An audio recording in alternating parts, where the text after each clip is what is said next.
So Associate Professor Kate Madill is an Australian speech pathologist with over 20 years experience in the assessment and treatment of voice disorders, and is certainly one of our most senior voice-specific speech pathologists in the country.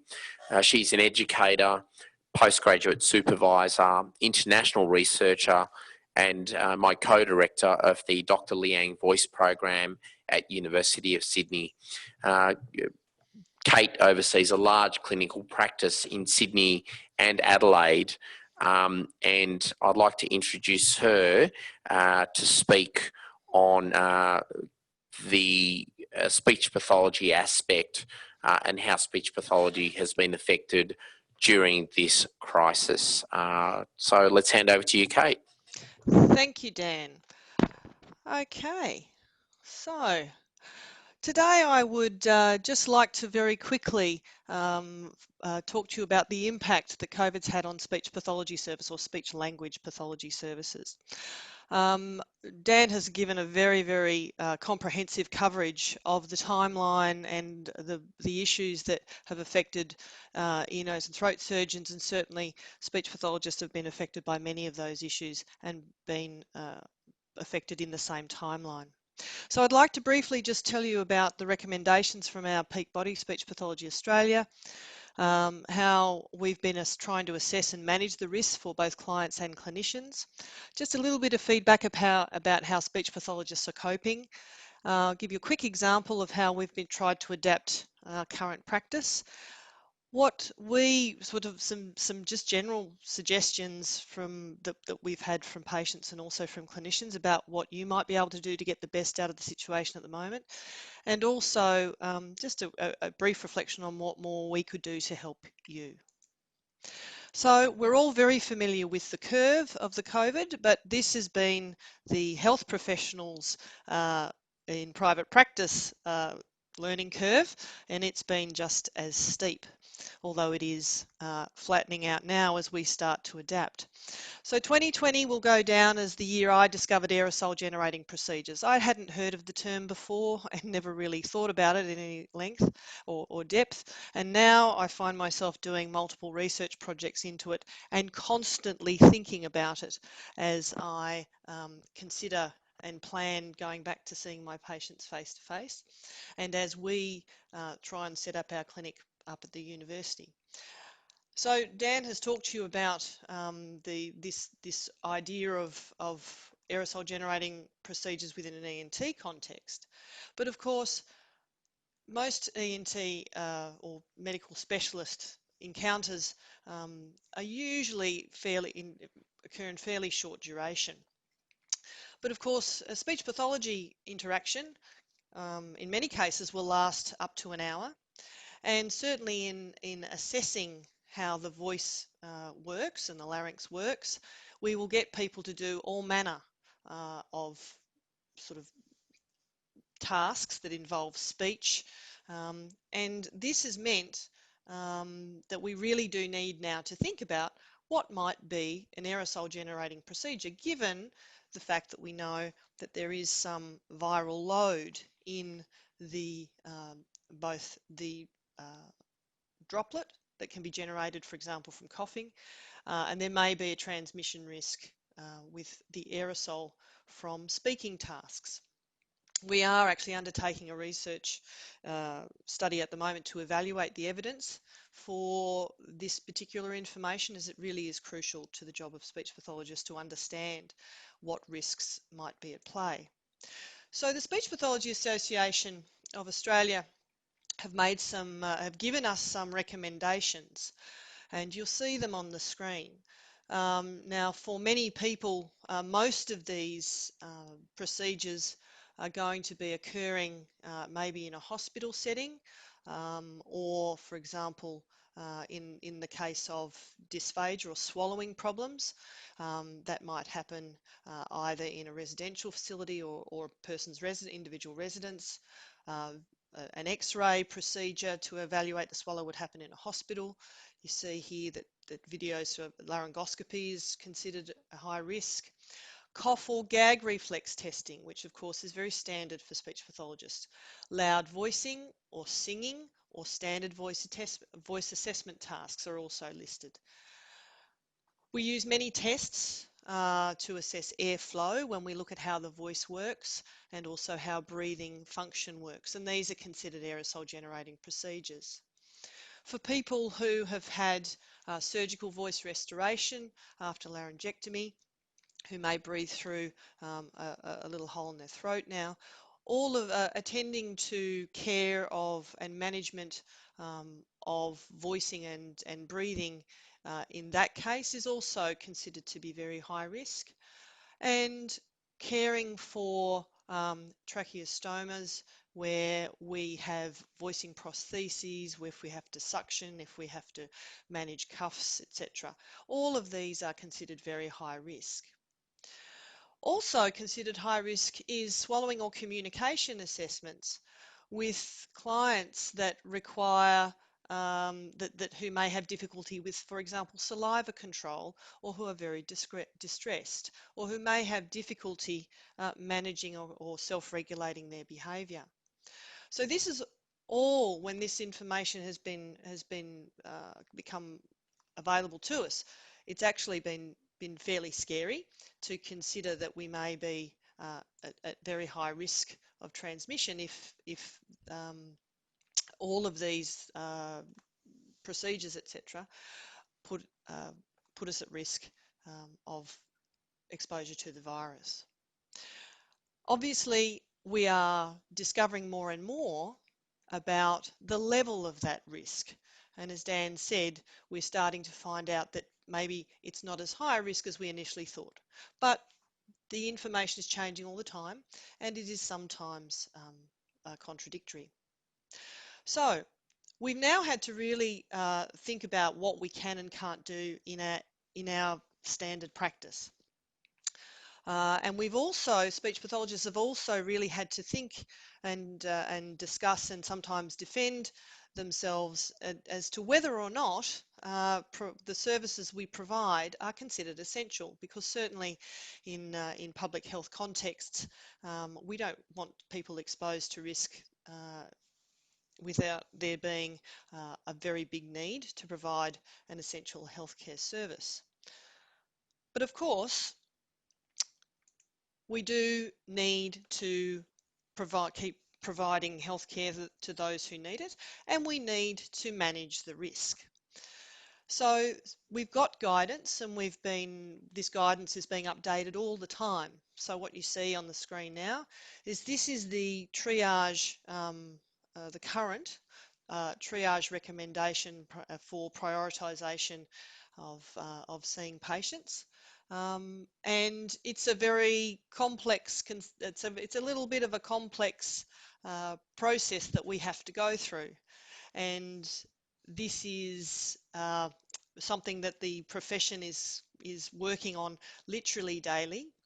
Certainly I've been involved in the last 3 weeks in the development of an online risk assessment tool for clinicians to help them try and navigate and make judgments about individual risks that might be present in seeing a particular patient. So the basic recommendation that has come from the association is that unless it is absolutely essential, and of course again here we have another dilemma about how do we make that decision, unless it's absolutely essential, that we opt for telehealth. So obviously, if we think the client is at risk or a clinician is at risk, when the service isn't essential or preferred, when the effectiveness of the service is equivalent, so we can offer just as good a service via telehealth as we can face-to-face. If appropriate precautions and protections aren't available to us, and also, you know, if we can't provide services in the workplace, that we just opt as a default position to telehealth. And so that's what the vast majority of clinicians have actually done. And only now are we starting to think about how we might return back to seeing our clients face to face. Part of making that decision now is to develop ways and means of assessing risk. This is a very complex process and a constantly changing one. But for example, we think about the age and health of the client. Are they in a high risk bracket, and would it be dangerous, or might it be a high risk activity because of their age or their health status? Is their home environment one where they're relatively isolated and they don't see many people, not in touch with many people? Or are they constantly now engaged with in close proximity with lots of different people who are also then going out and being in close proximity of lots of other people? Are they in a hotspot? Are they live in an area where there's a hotspot or a spike in transmission? Also, are they able to comply and self-regulate their behaviours and their responses so that all the recommendations for keeping both the client and the clinician safe can be followed? We also need to think about the risk of transmission to the clinician. And because speech pathologists do have a model of care that means we spend a lot of time with our clients, well above the 15 minutes recommended currently. So we too have to assess our own risk, and because a lot of our clinicians, speech pathologists, are primary carers of small children, elderly parents, etc., there is a great concern to keep themselves well as trying to keep themselves available for work. So thinking about their age, their health, their home environment, their work environment. Is it a controlled environment? What sort of proximity might they have to have in relationship if they were going to see a patient face to face?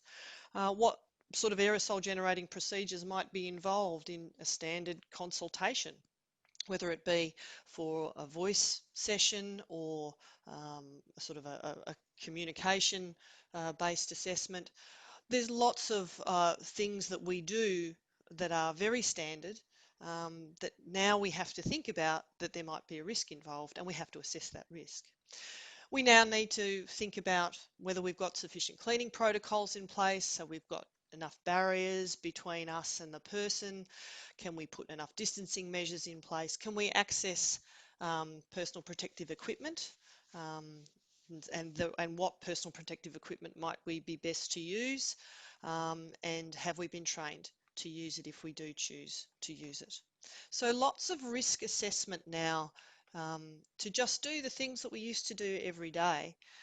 So it's splitting it's providing a great challenge for us to keep our focus very much on our clients when in fact there's all these other processes.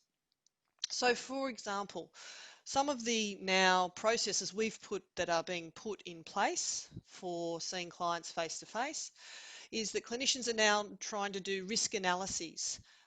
So if patients say, can we see you face to face for a session, then the clinician now needs to sit down and go, okay, well, what are the risk factors in this situation? How can I manage them?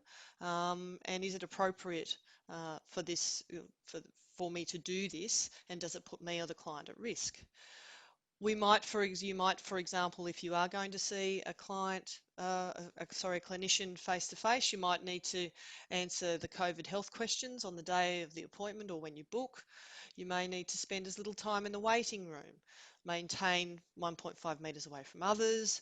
We might have to, for example, if we can't maintain those distancing, think about using standard precautions, limiting interactions to less than 15 minutes, and then again, if longer, using those standard precautions, using barriers like perspex screens, asking people to turn in a particular direction away from the clinician for a particular task, or asking someone to wear a mask just for a particular activity within a session, or the clinician wearing a mask.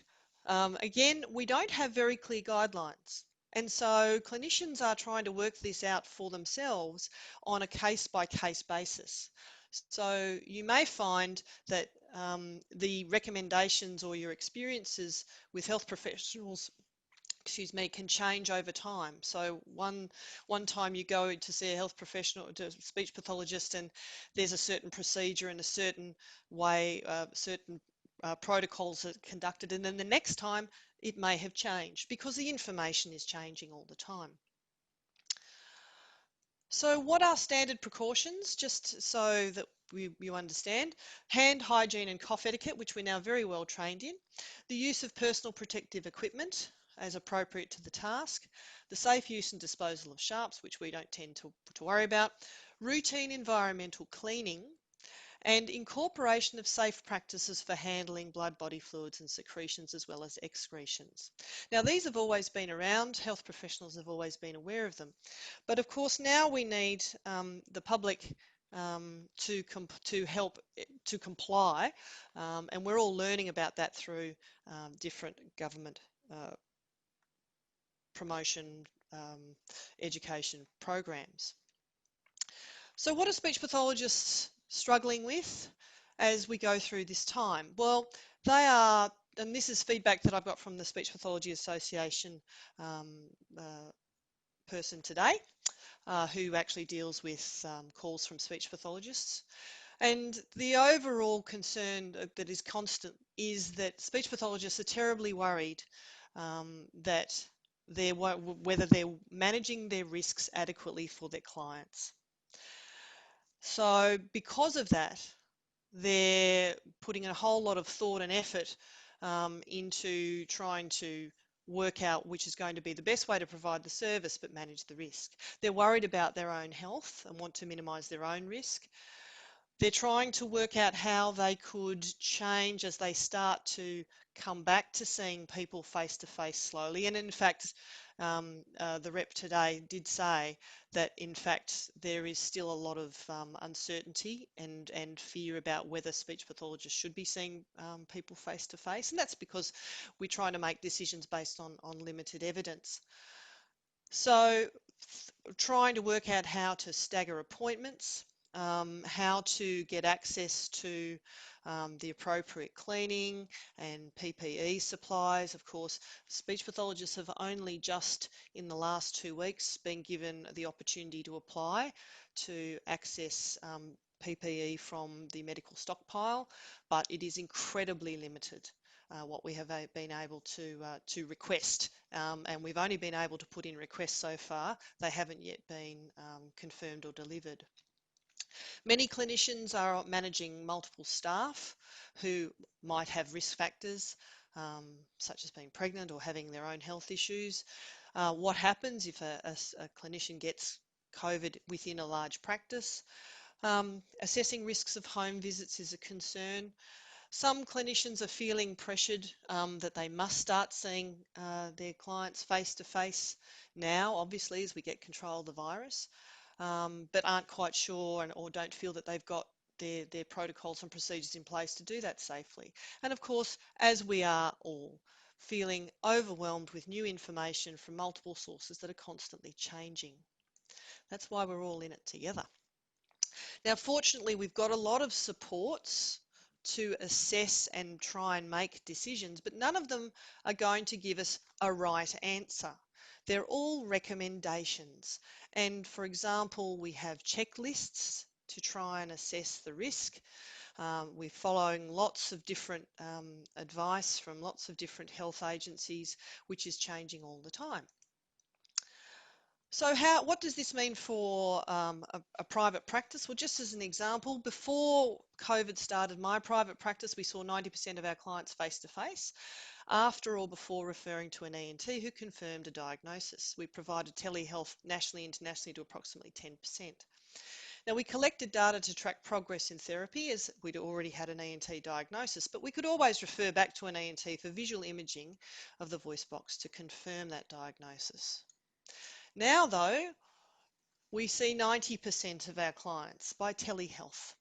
We need to collect all of our data online, although we, in my practice, have now just started to move back to doing very short data collection sessions face-to-face under optimal conditions. We're, like Dan mentioned, collecting lots of patient-reported outcome measures. Of course, we are highly dependent on high quality audio recordings, which are very, very difficult to get. So we spend a lot of time helping our clients do those recordings for us. And we still do our functional assessments and our standardized measurements, but sometimes we actually have to ask our patients to help us do that, and we have to talk them through that. And it's been amazing to just really find out how good clinicians, how good our clients can be at being clinicians. Because it's now really important that we collect high quality, consistent, comparable data from our clients, because that's really the way that we can track what's going on. And if we think there is a problem, we need to get back in touch with our ENT colleagues and say, hey, things aren't going so well. We might need for this person to be assessed with a laryngoscopy. So we're constantly adapting. We're going through more risk assessment processes. You're about to hear about a wonderful new telehealth model that's designed specifically for managing voice disorders that Chris is going to tell you about. We're updating our online consents and our data collection. We're triaging. In my practice, we do 2 triage contacts at booking and the day of contact. We're staggering appointments to make sure that people are kept safe or distant as possible. We're implementing policies and procedures. We're washing our hands a lot, which is really bad for your skin, but that's okay. We're using a lot of hand sanitizer and alcohol wipes, and we're trying to keep a sense of humour. We have moved to starting to see patients, as I mentioned before, but we're pretty much using the telehealth service still. We're trying to support our patients the best we can to really do the best data collection they can, because that's where we can really keep a close eye on how you're tracking. And we're trying to standardise that data collection for comparison purposes. So what can you do to get the best out of the situation? These are just some ideas. Well, please let us know what your communication needs are. This is a terrible time to have a voice disorder. There is no doubt about it. But if you have particular needs about how you want to communicate, please let us know. If it's drop us an email and say, look, I can only talk on the phone for a limited amount of time, or rather than a phone call, can the receptionist maybe contact me via some sort of video link, because it just means I can communicate more efficiently. If we suggest something, we probably are trying to come up with a good solution. So try and go with us. But if you know it won't work, that's okay. Just let us know. We're all trying to manage risk. We're all trying to keep each other safe. And we're all trying to offer the best practice. Because of course we need to do that to provide the best service. Be as flexible as you can if you can. Ask questions about the service, about the processes, about what we're doing to try and manage things. So then if something seems a little odd or weird, at least we've got the opportunity to find out why. Be prepared to try alternative solutions if they're suggested, and please be patient with us, because we're all trying really hard. But we really want to know how we can help you, and that's what the Q&A today is about. So we want to keep you safe. We want to facilitate access to the services that you need. We want to provide as much information as we possibly can. We want to assist you with telehealth if that's what it's come to for many of you. We understand that talking on the phone or online can be difficult and fatiguing. So anything we can do to minimise that, we're really open to hearing about solutions for that. We want to help you to collect the data that we need to help you, so that we can try and find a new way of providing what's going to be a new best practice as we move forward. And what we need to do is be, keep being flexible. We've got to change because conditions have changed, but maybe we need to change slowly so we can all adapt. So I'm looking forward to hearing your ideas when we get to the Q&A, but for the time being, that's all from me.